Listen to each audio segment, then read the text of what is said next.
watching Channel 35, our city, our channel.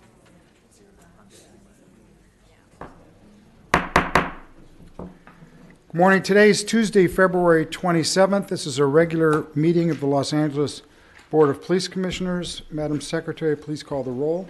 Good morning. Let the record reflect Commissioners Sobroff, Johnson, Figueroa Villa, and McLean Hill are present, and we have a quorum. It's a little shinier up here this morning. If you've noticed, our new Inspector General is here, Mark Smith. Provides a little balance on that side. I'll take the middle, and I don't know. But it should help with the lighting anyway. Mark, welcome, sir. We're happy you're here.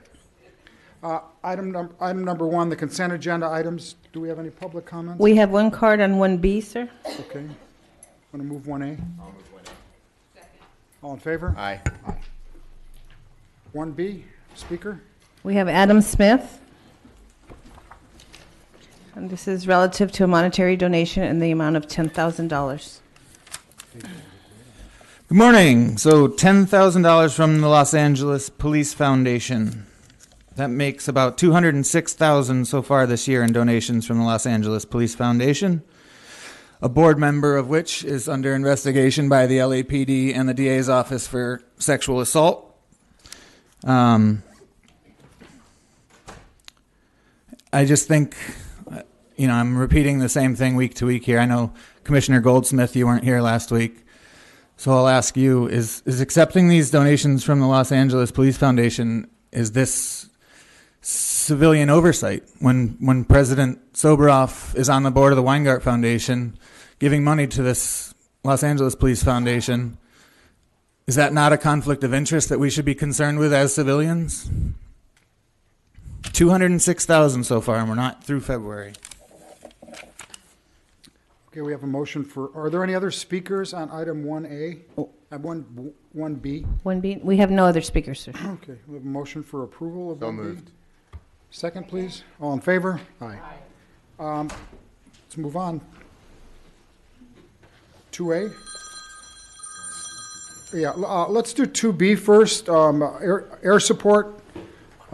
I don't, unless any of the commissioners request a report. I don't think we need a report on It was this a item. very, very clean and Yes. proud audit for a very proud division of LAPD. Do we have any commissioner comments? Any public comments on 2B? I'll move item 2B. Second. All in favor? Aye. Okay, let's do 2A. Item number 2A, Department's report dated February 22nd, 2018, relative to the response to the Office of the Inspector General's Youth Programs recommendations. Morning. Good morning, sir. Good morning. Hi. So I'm Ruby Flores, the commanding officer of the Community Policing and Policy Group, and to my left, I have Detective 3, Mike Bland. He's the OIC of our Youth Programs Unit. I do want to start simply by thanking and recognizing Detective Bland for his hard work. Over the last few months, he's worked diligently to not only update the entire youth manual, but put a lot of systems in place that have continued to make the youth programs a success, and look at systems that we've put in place to continue to with this successful program. So he's done an outstanding job, so I want to make sure that he received credit for that. Thank you. So in this report back, just to lay the foundation back in November, there was an update, a 90-day report that was provided. A few items were left as in progress that we will continue to work on. So this is the update to advise you on what we have completed since then. Those items include the standardized training program for the youth service officers, establishment of a more robust inspection and evaluation system, and an analysis of the cadet post regarding the 15 passenger vans that are utilized to transport our kids. And then at the end of the report, there's also some additional reading for you if you'd like to learn what we have coming up later in the year in terms of progressing and enhancing our youth program unit. So one of the items that we looked at in terms of of the vans, the passenger vans. It was a huge concern, and in looking at the vans, the condition of the vans, the mileage of the vans, the condition of them, mostly according to the cadets themselves. And speaking to the commanding officer of Motor Transport Division, we identified a certain number of vans that were in immediate need of replacement. So as of right now, we have a plan in place to replace 38 vans. 5 of them have already been swapped out with some of the oldest vans that were over 120,000 miles. This week, another 8 will be replaced. By August, another 20 should be in place that have been ordered through the budgetary process. So safety was a huge concern for our cadets in being transported in safe vans. That was one of our highest priorities. Another priority was that we would put in place a inspection plan. So we will inspect each of the bureaus on a quarterly basis. It will include the conditions of the vans, ensuring that we do have 2 cadet post advisors that are assigned to each post. Looking at the rosters, sign-in packages, the activity reports, and other forms that we have put in place that are submitted to the commanding officers so that we can monitor their activity.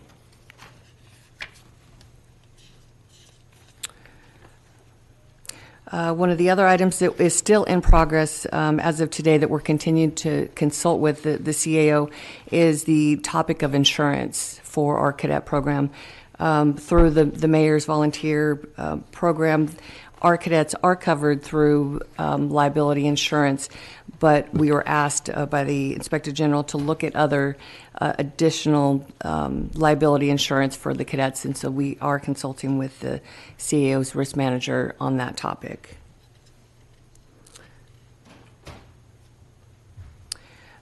At this point, I'll pass it off to Detective Mike Bland, and he can give you some highlights of what we're looking at in the future as And then well. we may have some questions. Yes. Yes, sir. I think one of the big things that we're proud of is we've re-engaged a partnership with the Museum of Tolerance. I know for years the Museum of Tolerance was involved in our program, and then somehow, some way we went away from that partnership, but we've re-engaged, and that's through them contacting us. And so we're trying to figure out a date for our current recruits at our Cadet Leadership Academy as part of their training program to spend an entire day at the Museum of Tolerance. And then a byproduct of that re-engaged partnership, on Martin Luther King Day, or the weekend, we had 2 groups of cadets go on a Sunday and a Monday for a special presentation in conjunction with Martin Luther King Day. And I think it just magnifies the importance of our program being very inclusive and welcoming and appreciative of the unique qualities of all community members, and that's something that we pride ourselves on. So we're looking forward to that continued partnership with the museum. For those of you that don't know, we benefit from the Ray Charles Foundation and the partnership with Mr. Ramsey J. Jr., who's a Ray Charles Foundation board member, entrepreneur, book writer, and motivational speaker, and we have him at our Cadet Academy at least 3 times talking to our kids, and then we utilize him at our cadet post operations as well. And having him has been great because it's also helping us with our recruitment efforts, particularly to those communities that maybe lack awareness, or if you look at our participation rates, you can see that we need to do a better job with our African American community, so Mr. J's helped us tremendously. Additionally, since October, November, we've been working with prominent members in the Watts community, particularly Pastor JJ from the Watts Gang Task Force, and people from the Drew Child Development Center, and ways of raising awareness to that community that our program is in fact for everyone. And we'll be participating as an entire Cadet Leadership Academy in the Run to Remember coming up in April. That'll be part of their training, so they can learn and understand about what officers can sometimes do in you know, giving the ultimate sacrifice in the line of duty, but also doing the run as an inspiration and empowering activity for them. And then the last thing, a local community college reached out to us and offered us free online course training for our cadets, and we currently have 30 cadets citywide from 8 of our cadet posts that are taking an online college course for Administration of Justice 101 as we speak in a 16-week program. So we're trying to create equitable access to resources and education, and that's something we pride our program on, and I think it's demonstrated through this online course that we've developed as a pilot at one of our community colleges. Great. So that's just some of the things that we're doing, and we look forward to building it out further for all kids. Questions? Commissioner Johnson? Not really a question, just a couple of comments. So it's great to see the steady progress that we're making. There's only a few items left that are still open at this point. We should probably get a report back on those just to make sure we're checking all the boxes. The one comment that I wanted to make is something you touched upon, which was making sure we are opening up the cadet experience to all kids of the city. And obviously that's part of the mission. And when Chief Pasinger was here, I know it was very important to him. I noted in the report that African American youth only constitute 4%. I was actually in Newton the other day, visiting a station, doing a ride along, and I noticed a contrast between. I went out to the Harvard Park, which is where we have a newest CSP program, and went in with a few officers, and it was a largely African American group of kids. And the kids all came running over to the officers. They knew the officers. They were super excited to see the officers and showing pictures and interacting. It was great. And then we happened to go back to the station, and I could hear the cadets. They were doing some cadences, and they were around the corner. And I said to the officer that I was with, I said, I bet when they come around the corner, there's not going to be any African Americans. And sure enough, they came around the corner. There were 30 cadets, and it's Newton Division, where there are a lot of African Americans in that division, 30 cadets, and there was not a single African American. So it just pointed out to me, like, there's some disconnect between the opportunity exists, and we have to figure it out. I was speaking at the National Action Network last night, and they brought up, it was an all African American audience, and they brought up the importance of getting the African American youth engaged with police officers, and we talked about the cadet program, and several people there volunteered to get involved in helping to try and figure out how to do that. You mentioned the Ray Charles Foundation, they've contributed a lot of money to the cadet program, and when I met with them late last year, they were very specific that they wanted to see greater participation from African Americans. So I feel like this is a problem that we have to solve.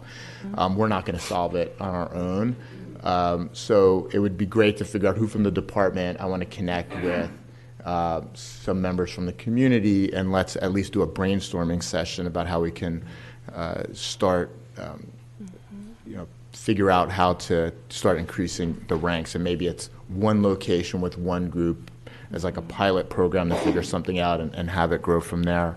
But this is one area where I know universally that everybody wants to do better. We just have to figure out how to actually do it. Good. Yes, And I'll take lead on that with Commander Flores if we can meet and we can talk. I think it's important to note that the statistics that we show you, I think, is a first step, and we've also made that known to the youth services officers citywide that this, in fact, is a problem and it's a priority.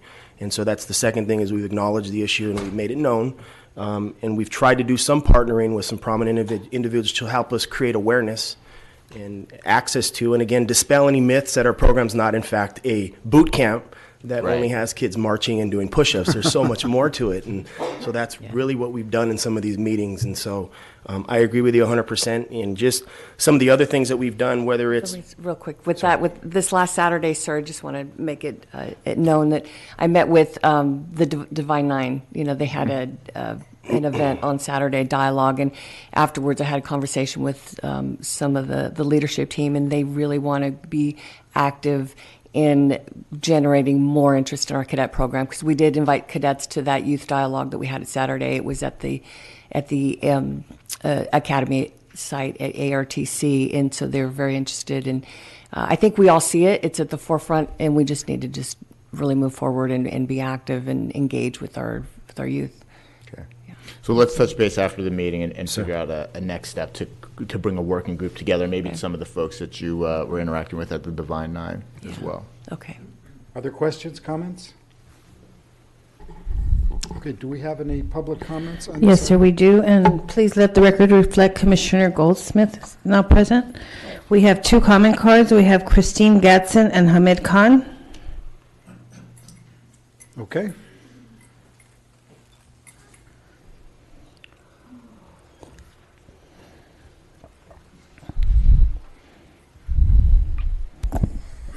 There should only be one recommendation coming from the Inspector General's office, and that's the immediate and complete dissolving of the cadet program. Cops aren't teachers, and they obviously can't be and shouldn't be trusted around children. This was made evident in part by the revelation last year that an LAPD officer raped a cadet. You wouldn't need to discuss additional liability insurance if abuse wasn't rampant in this program. And Matt, are you really surprised that black youth aren't flocking to the cadet program? They're not idiots. They're staying as far away from the LAPD as possible, and for very good reason. Next speaker. Okay, we have actually another card. Hamid Khan and Jamie Garcia. Okay. So there's almost a 33-page report that was released by LAPD in response to the IG's audit. Now, the review of kit room and cadet program procedures. And over the weekend, 2 officers pleaded no contest on sexual assault charges. Now, we have to really look at this in the much larger context. If you remember last August, we had all brought a 43-year history, a timeline of domestic violence, sexual assault, and child abuse by this department. And what this report continues to do, and again, a failure of this body to really further scrutinize and challenge this shit, basically, is that there's a lot of fluff. There's a lot of fluff and there's a lot of Band-Aid that we see on the symptoms of a much deeper disease, the much deeper disease of violence and violence with impunity, sexual assault, rape, violence, murders of our people. So that's what continues to go on. And when you sift through this report, I mean, it's almost like it's so pathetic that, you know, looking at establishing a standardized training program of all youth support officers, developing a more robust recruitment and selection process. But as you dig deeper, it is almost a recriminalization of youth when you start reading about it. I mean, there's a whole section about Dr. Luan Pinnell, who is now delivered a block training on teenage brain development. I mean, what about the development or the regression of the brain when people join the LAPD? What happens then? What about that, you know, you are allowed and you are given a license to kill, you're given a license to sexually violate, you are given a license to engage in this kind of behavior. So I think, I mean, our goal, our role remains that we have to expose this stuff. We have to keep on speaking about it until this flawed by design thing is dismantled. Thank you. Jamie Garcia.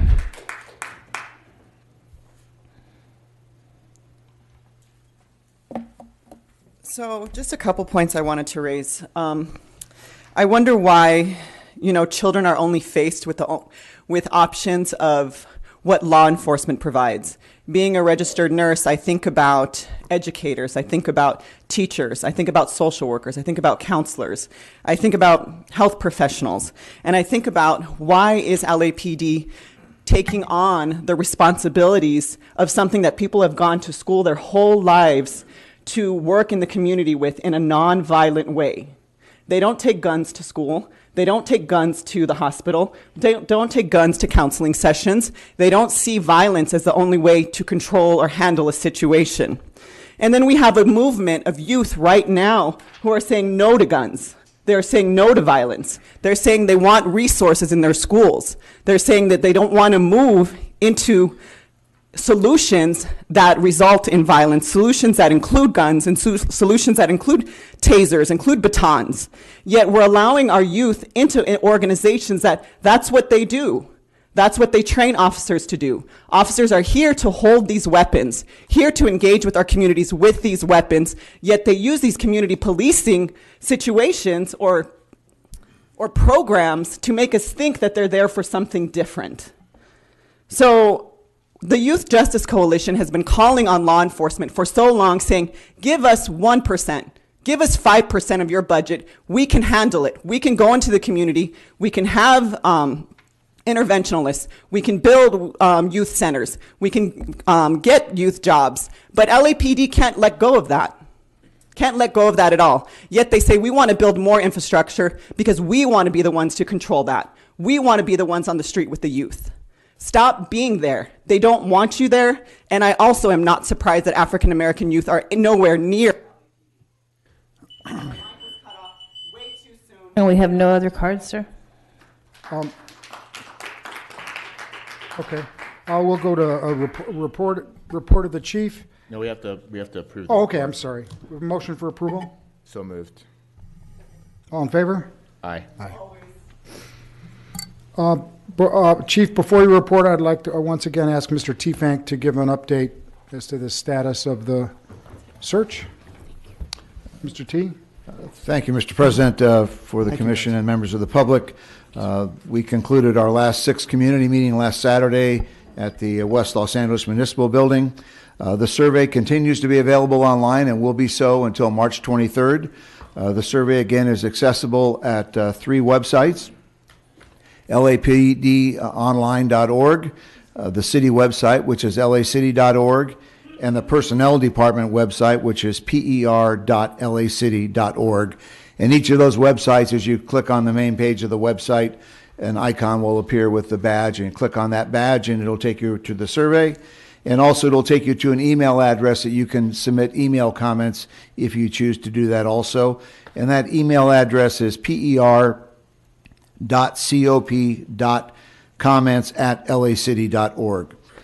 The Personnel Department is at this time anticipating placing the advertisement for the position online effective March 1st, and will be with a closing deadline of March 23rd.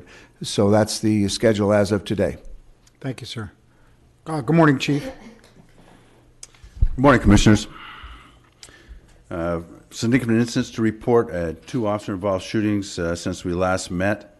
The first one occurred Sunday, February 26th, when Los Angeles police officers responded to a burglary in progress at a medical marijuana dispensary, 2100 block of West Century. When the officers responded, there was indeed a suspect burglarizing the business inside. They made contact with the suspect. The suspect exited the location armed with a revolver, .357 revolver, and an officer-involved shooting occurred that resulted in his death. Just as a little background on, I know this is something that we've talked about before, you know, the vulnerability of dispensaries to crimes because of the high value of the product inside, and because of the regulations which require or result in them transacting in cash generally, make them a prime target for robberies or burglaries. Last year we had 21 robberies at medical marijuana facilities, and the year before we had 27, and so far this year we've had 9. So high impact facilities that require a police presence. And one of the things that we are doing with the new regulations is requiring security and in much the way that we do with gun shops, so that they will be less likely to be a target for things like burglary or robbery. On February 26th, Mission Area officers responded to a 911 call placed by a male who said that he had a handgun and a knife and that he was suicidal. And officers responded. When they got there, they were confronted by an individual who they had prior contacts with before, had placed on a 72-hour holds before, knew by name. They tried to de-escalate with him. He was armed with about a 20-inch metal spike. Beanbag was deployed, taser was deployed, and an officer-involved shooting eventually occurred when he moved forward to assault the officers. Unfortunately, this resulted in his demise. This individual had been failed by the mental health system on multiple occasions, and it was unfortunate that this occurred. The officers had activated their body worn. There is significant evidence for us to review. You know, it is again an unfortunate incident when people choose to take their lives through the Los Angeles Police Department.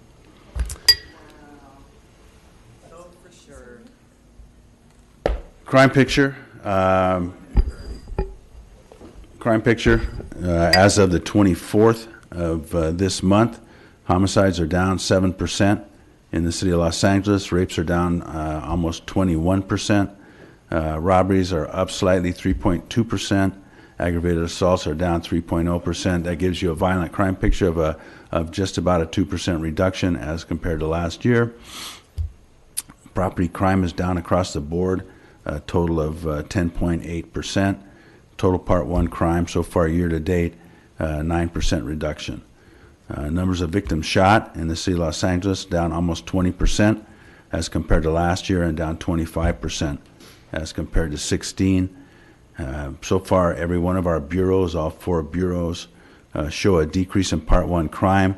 Valley Bureau shows the most significant decrease, a decrease of 17%.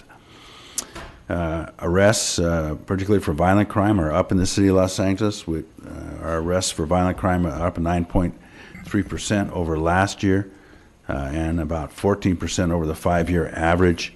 A significant development. Public contacts are also up significantly.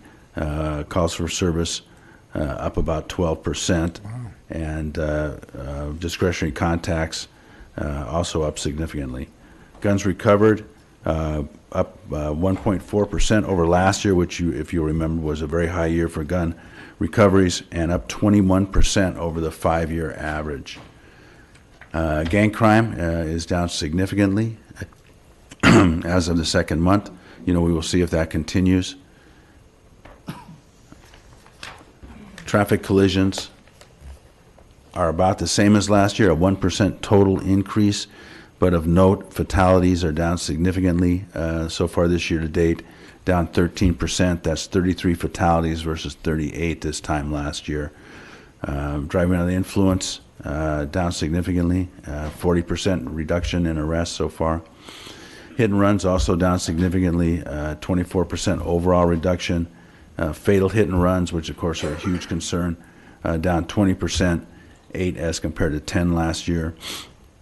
Motor vehicle versus pedestrian accidents are also down about 10.6%, and fatals, which account for fatal traffic collisions, are down 17%. That's 19 fatal motor vehicle versus pedestrian accidents so far this year versus 23 last year.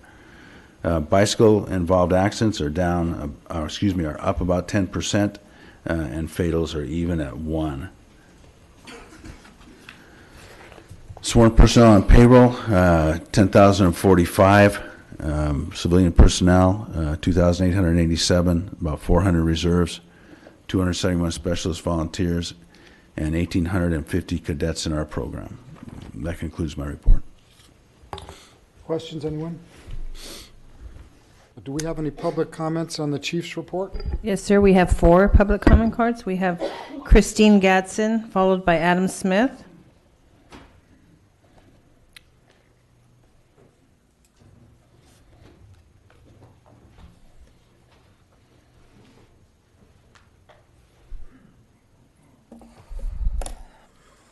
We are 3 days into the week, and LAPD has already killed 2 people. Yesterday, you murdered yet another person with mental health issues. You say he was suicidal, so what? You decided to help him out by doing the job for him? This wasn't suicide by cop, and your implication that it was is absolutely disgusting. Shame on you. Where the fuck was Smart? The 911 call said that this person had mental health issues. Where the fuck was Smart? This person may have been failed by our deeply flawed healthcare system, but he was ultimately and finally and completely failed by the LAPD when they took his life. When you took his life. Fuck you back. Adam Smith.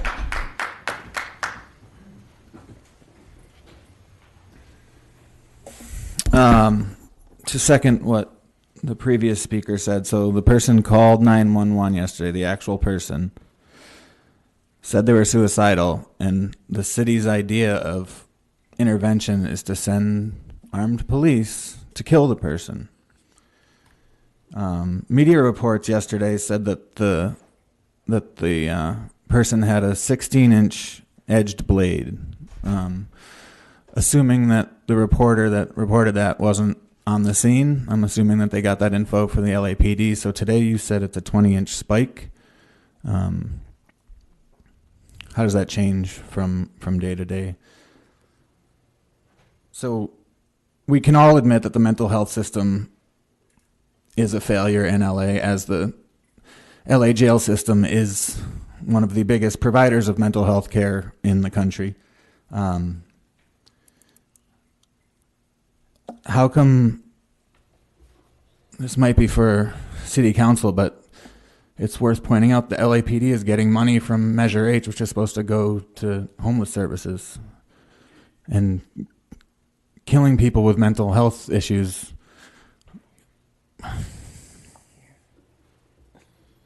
You come here every week and you talk about crime statistics being down. This is 8 people this year that has been killed by your department. I know in a year from now, when you're riding your horses in retirement, you won't have to worry about this when this force investigation is finally done. But I just hope that you think about that every night, that your police force continually kills the most people in the country. And think about, a 10% increase this year in the budget to $1.8 billion. What is that doing for civilians if we're continuing to kill the most people in the country? The next speaker is General Jeff, followed by Valerie Rivera.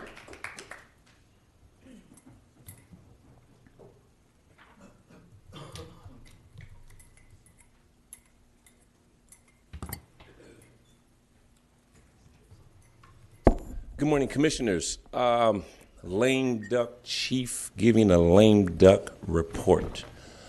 It's amazing how just yesterday you hear about 2 LAPD officers, 2 of your officers, being sentenced as 25 years for sexual misconduct, and they have to forever report as registered sexual offenders. None of that was mentioned in your report today. There's a lot of people, I'm sure, in this room besides me that wanted to hear the chief speak to that. This is the first commission meeting since that sentencing, and it wasn't even mentioned, let alone spoken to at length.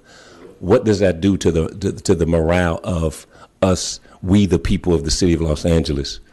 I think that we're owed some type of a statement from our lame duck chief. If he doesn't want to do it, someone in this commission needs to speak to that. That should have been an emergency agenda item that needed to be spoken to. I don't understand how this police commission has the most important decision to make of your commission, you serving on this commission, and that's selecting the next chief. You represent we the people. You got to hold these, even if it's lame duck, Chief Beck, you got to hold these folks accountable. We want to hear. There's certain things that we, the people, need to hear, that need to be spoken to. LAPD has created so much trauma and just harmed the mindsets of Angelenos across the city for decades. And now you're in the process of selecting the next chief. I'm very disturbed by how this process is laid out. And I think that right now there needs to be a more effective selection method, meaning that you all need to consider selecting an interim chief. We're in the process of putting forth our demands, and including in our demands were the selection of the next chief. Thank you, Jeff. Next speaker. Valerie Rivera.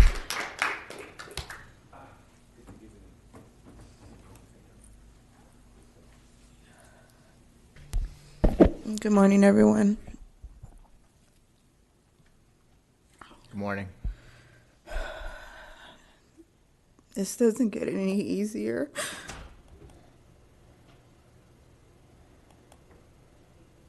Than you.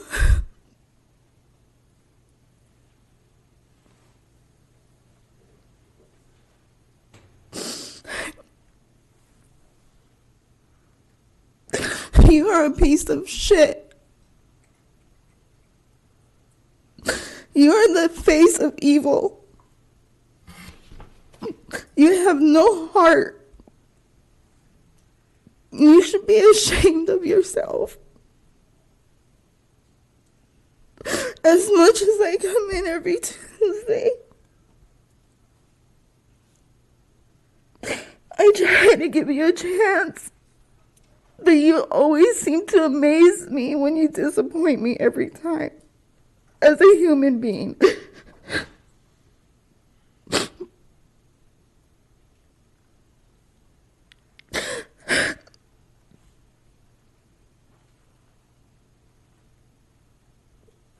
I don't think anybody seems to realize what I am going through, what my family is going through.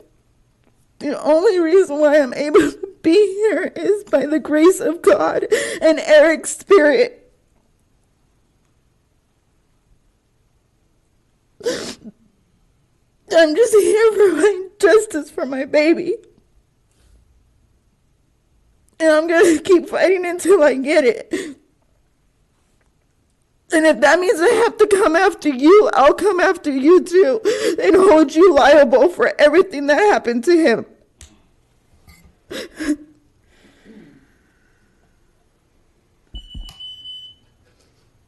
We have no other cards on this item. We're now on item number 4, public comment. We have 11 comment cards. The first 3, Dr. No, Gina Viola, and Patricia Mendoza.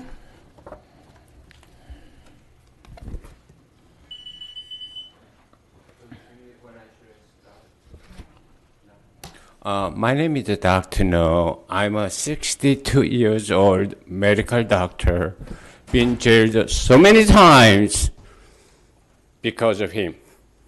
I am the one that terminated him. He didn't retire.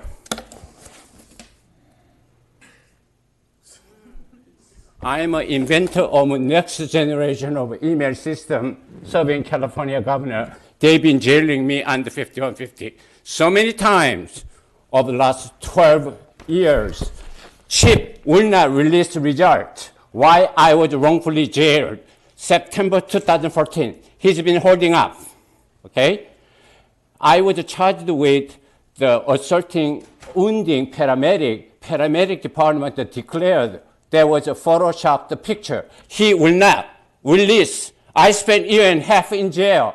I lived as a slave. Older Asian man with a semi-terminal illness, and I lived, look at right here. I still have to go to court defend. The bunch of us filed the perjury paper. I still have to go to court March 2nd.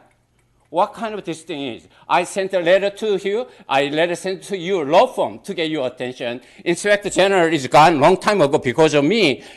LA County District Attorney Just Integrity Head Deputy James Gunn is terminated. Okay, they are on fire. Look at me. I'm a seminary terminal year. They break my door every single time. They mobilize 80 of a police car, chase me down. Whenever I move to new location, I don't work. They grab me. They put some kind of a perjury restraining order, remove me completely out. That happened even last month, sir. Mr. Soborov, I've been sending letter, email to you. I sent Mr. Johnson even personally because you put restraining order on the other person activist. I sent the fax one time. I never got none. I still have. I spent a year and a half. I still have to go to court. Next speaker, please. Gina Viola, followed by Patricia Mendoza. You are mean.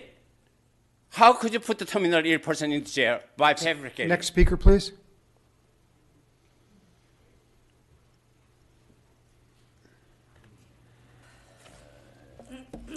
So I brought a copy of this book for you. It was my intention to bring one for each of you, but I don't want to waste your book. I'm hoping that you will pass it around. And I'm going to read a couple pages from it because I am so tired of LAPD and LA Sheriff killing black and brown people in this city. On this particular raid, there are only a few cops at my place. Nothing like we would experience in the second raid. I'm not so afraid as I am angry. Later, when I hear others dismissing our voices, our protest for equity, by saying all lives matter or blue lives matter, I will wonder how many white Americans are dragged out of their beds in the middle of the night because they might fit a vague description offered by God knows who. How many skinny, short, blonde men were rounded up when Dylann Roof massacred people in Prayer? How many brown-haired white men were snatched out of bed when Bundy was killing women for sport?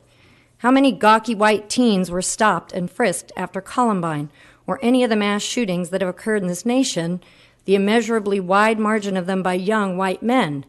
What is going on, I demand? Ma'am, one of them begins, it's been robberies in the area and he fits the description. I don't wait for them to finish their story of trouble in the neighborhood. What are you talking about? This is my husband. He lives here, I say, trying to put forward a calm I do not feel. The police back down, and by now members of the community awakened by the commotion have come to stand with us. Mark Anthony's cuffs are finally removed, but the police do not leave my home for another 2 hours, taking down all kinds of information about him, running his license, hoping to find any reason to take him away. This man they yanked out of his own bed in the middle of the night in the house where he lives. They had no warrant. They came in the back door that was unlocked. This book is full of this. This book is full of information about what it is to be terrorized by the LAPD, communities terrorized by the LAPD. Please, if you plan to do anything of any value on this commission, read this book. Please, I'm leaving one for you. Shall I leave it here on the podium? Sure. Patricia Mendoza.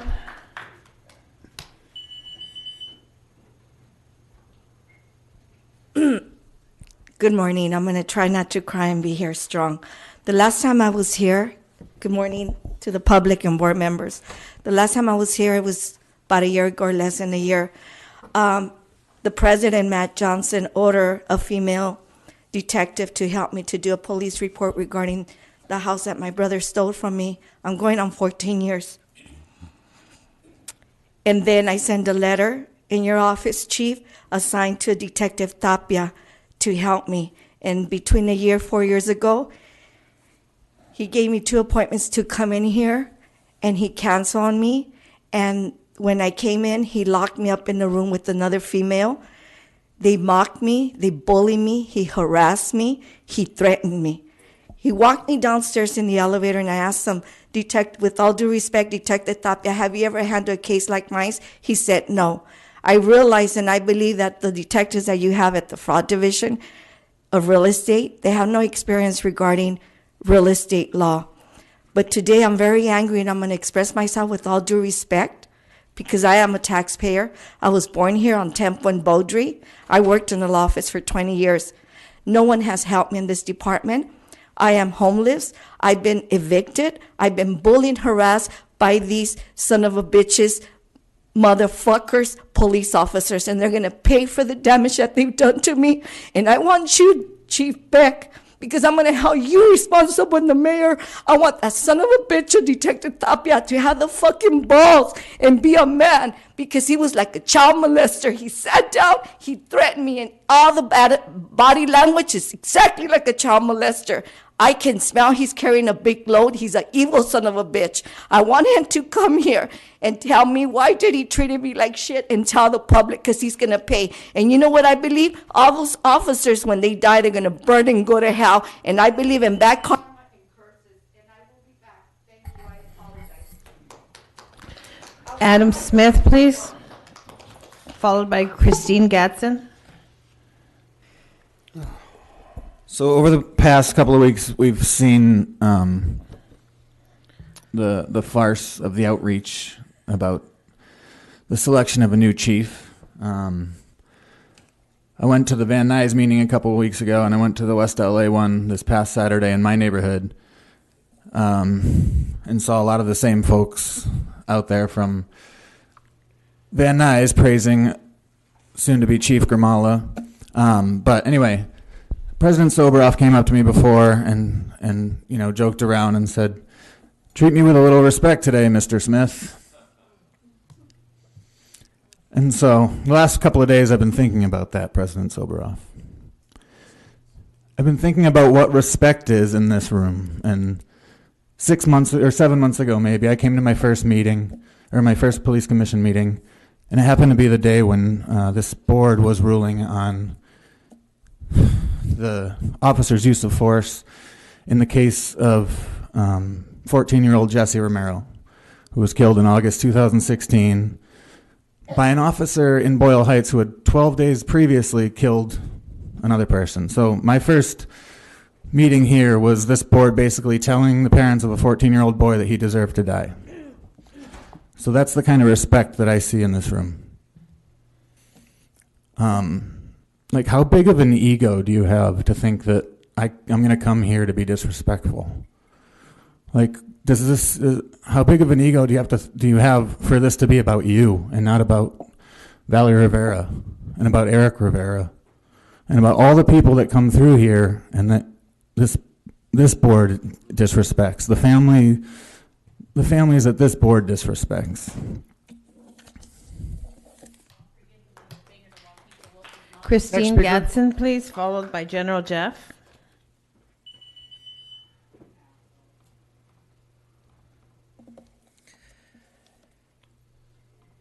I'm going to read another passage from When They Call You a Terrorist. The author is speaking about her older brother. At night, we curl up and watch TV together when I'm supposed to be sleeping. Beverly Hills 90210 is our favorite show, a world of rich white kids and their problems, a world where we and our problems do not exist. No police cars circle blocks or people in 90210, not like in Van Nuys where they do it all day, every day, like hungry hyenas out there on the flatlands. For a long time I see them, the police in their cars, but I do not understand them, what role they play in the neighborhood. They do not speak to us or help guide us across streets. They're never friendly. It is clear not only that they are not our friends, but that they do not like us very much. I try to avoid them, but this is impossible, of course. They are omnipresent. And then there comes a day when they pull up near our apartment building. They block the alleyway along the side of it. The alleyway where my brothers hang out with their friends and talk shit, probably about girls and all the things they probably never have done with them. My brothers are 11 and 13 years old, and there are no green spaces, no community centers to shoot hoops in, no playgrounds with handball courts, no parks for children to build castles in, so they make the alleyway their secret place and go there to discuss things they don't let me in on. I'm the girl. 9 years old, I'm the little sister banished behind the broken black wrought iron gates that tries but fails to protect us from the outside world. It's from behind those gates that I watch the police roll up on my brothers and their friends, not one of whom is over the age of 14, and all of whom are doing absolutely nothing but talking. They throw them up on the wall, they make them pull their shirts up, they make them turn their pockets out, they roughly touch my brothers' bodies, even their privates, while from behind the gate I watch, frozen. I cannot cry or scream, I cannot breathe, and I cannot hear anything. Not the siren that would have been accompanying the swirl of red lights, not the screeching at the boys. Get on the fucking wall. Later I will be angry with myself. Why didn't I help them? And later, neither of my brothers will say a word about what happened. They won't cry or cuss. They won't make loud, empty threats. They won't discuss it with me, because by the time they hit puberty, neither of my brothers have expected that things could be any other way. Next speaker, please. General Jeff. Jeff.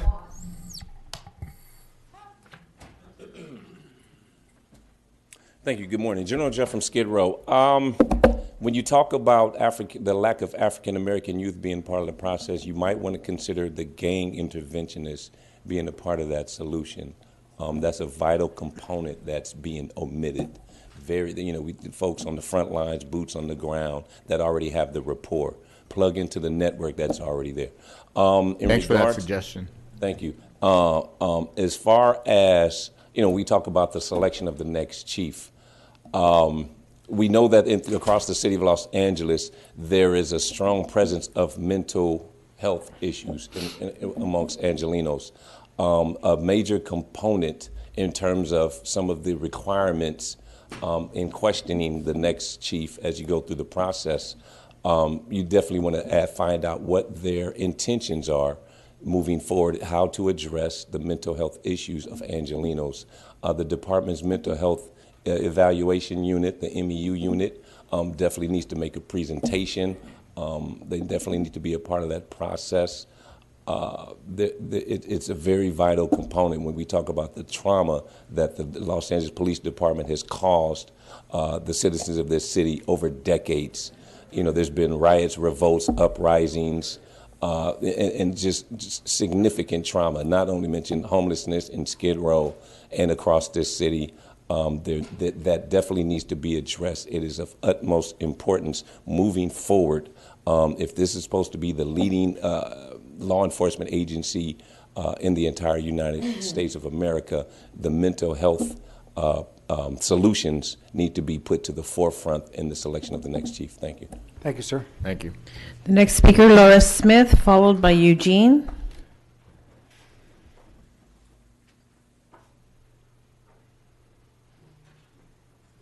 I understand that this board generally votes unanimously to pass items. I've noticed that sometimes it doesn't seem like everyone's voting. Like sitting in the audience, I don't hear votes. Sometimes it doesn't seem like people are making eye contact. So even if it's a general practice that things happen to be approved unanimously, every vote needs to be an active decision. If people aren't voting, items shouldn't be passing. Today on item 2B, watching Commissioner McLean Hill, maybe I couldn't hear because I was in the audience, but I didn't see how there was an active vote taking place. Online, I haven't been able to find where there is a written list of rules that this commission is supposed to adhere to in their meetings. I found a document on the public, but not on the commission. If such a document exists, I would like to see it if someone could follow up with me. Voting on all items should be taken very seriously, and to me it's unclear. Seems like things are just sort of going through without the actual process. Number 2, I haven't seen how concretely the feedback from the community is going to be incorporated concretely, quantitatively into picking a new chief. I would like that information. Also, these meetings need to be accessible every week. They need to be in the evening. Regular meetings, not 9:30 a.m. downtown in LAPD headquarters. That is not accessible for most people. Next speaker, please. Next speaker, Jamie Garcia. Eugene, and then Jamie Garcia.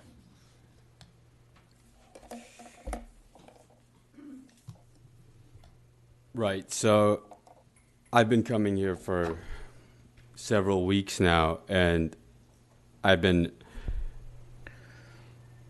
basically trying to see if there was going to be any sort of progress from a commission that is supposed to represent the people, a commission that is supposed to listen to the people, and then, you know, if they actually cared for the requests of the people, they cared about the struggle of the people, the turmoil that people go through, the anguish, the pain, that there would actually be some sort of results that would follow with that. But all I've seen since I've been coming here is sort of disdain for the people. Like, there's respect for certain people who tend to be of certain color, but people who tend to be, let's just say with more melanin, tend to get less respect. But families of slain victims, more importantly, or as importantly, seem to just sort of get this superficial respect. You take them to the back, but there's never any result. There's never any resolution to any of these issues. People even come here and just ask for a simple request to get the meeting at a more convenient time so everyone can attend, so the public can attend, and there seems to be absolutely no actual desire to make this meeting attainable for the people who it's supposed to serve. So I guess my question is what is then the point of this commission if it's not to serve the people? What are you guys actually doing here if it's not to actually listen to the people and then come up with something that serves the people? And I think the answer to that is pretty clear. It's to, I think, line up your own pockets and get rich in your own way. But, you know, if that wasn't the case, then there would be results. Next speaker, please. Jamie Garcia.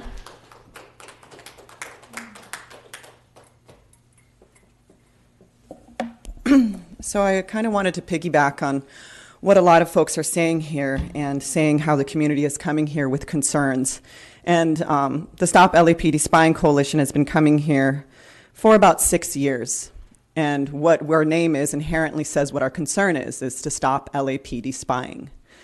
So what what I wonder about is if there's such a great outrage and concern in the community, and we are an organization of many, and many people cannot show up Tuesday at 9 a.m. to voice these concerns, I wonder why this commission continues to ignore the concerns about the comprehensive surveillance programs that are occurring with the LAPD. I wonder if this commission understands the move towards data-driven, evidence-based policing. If we are ever going to have any type of hearing, any type of discussion, any type of information provided to the community about these programs. Because we know we already had to enter into a lawsuit about the laser program. Because, again, nobody is talking about this program, even to the communities. There's a secret list of people that the community doesn't know. They can't contest being on this list. And we know that there's a smart policing initiative group here in LAPD that's studying more and more about mapping communities. We know about misdemeanor justice. We know about that partnership with LAPD and UCLA where you're continuing to map the community. Misdemeanors, you're mapping who and where the misdemeanors are occurring. We know about the HOPE program, collecting data on unhoused people. We know about RESET doing the same thing. Remember, data-driven, evidence-based policing. Where is it all going? How does automatic license plate readers feed into this? How does Trapwire feed into this? How does the record management system feed into this? We want to know. And I don't know how many times we need to come here. Like, we don't want to staff you. I spend enough of my time studying this stuff. I shouldn't have to give you this information to make you act. We are coming here saying constant. Next speaker, please. The next speaker is Valerie Rivera, followed by Apollonia Cruz.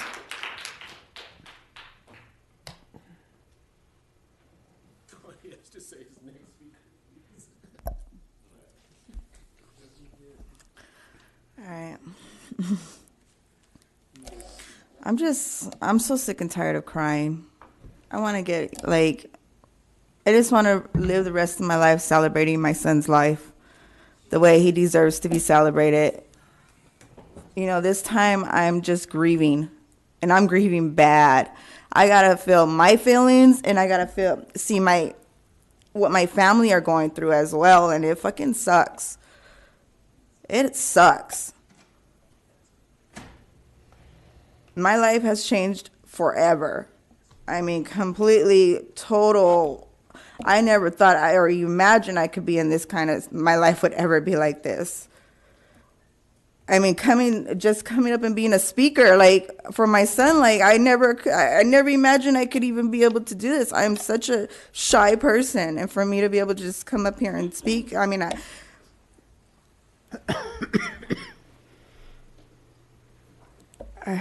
you know, sometimes I'm just left speechless. You know, I wish I could have my baby back. And it hurts when it feels like nobody gives a shit.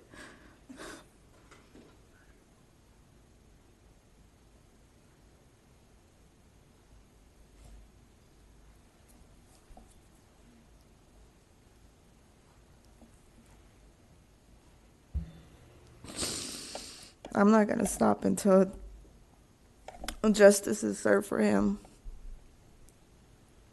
And those cops are prosecuted and held accountable.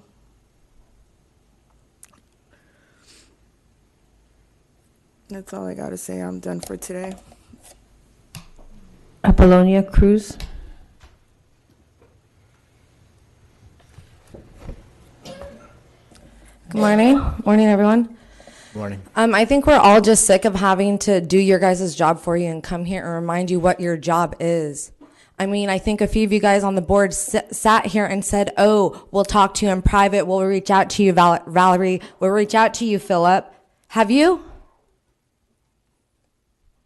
Because I haven't seen no emails go through. I haven't seen no phone calls, no voicemails, nothing. Or the Inspector General, I know that's a part of your job, inspecting, right? On our case, Eric Rivera, I know you heard of it, I know. So what's the holdup? Why can't you do your job? We're coming in every Tuesday on your time, and you guys disrespect us, sitting here like you're too good. Sitting here like, what the hell? You're not better than us. We're the human race. We're all one race.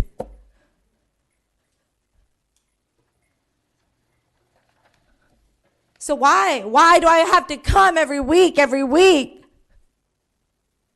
We're coming, we're asking. You guys aren't doing your job. Then what really is the point? What the fuck is the point of all these computers if we're in a meeting? Shouldn't people be looking at each other talking? You guys sit here on your fucking high asses thinking you're better than us. You're not.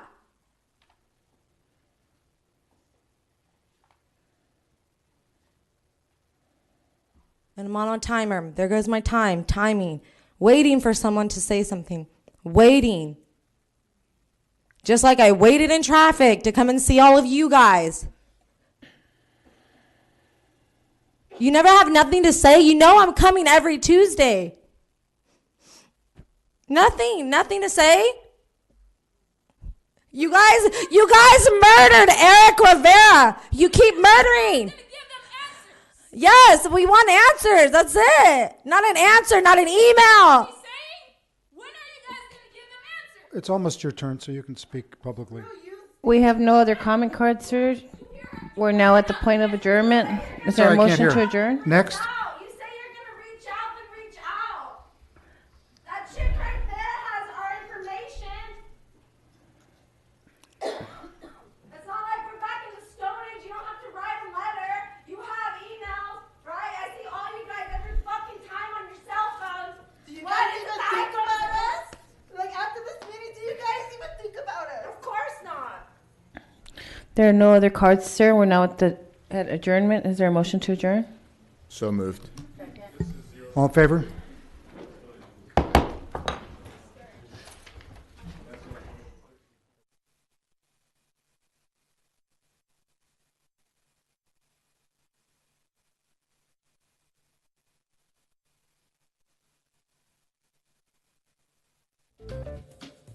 Hi, I'm Shannon Lamert Park. You're watching LA City View, Channel 35, our city, our channel.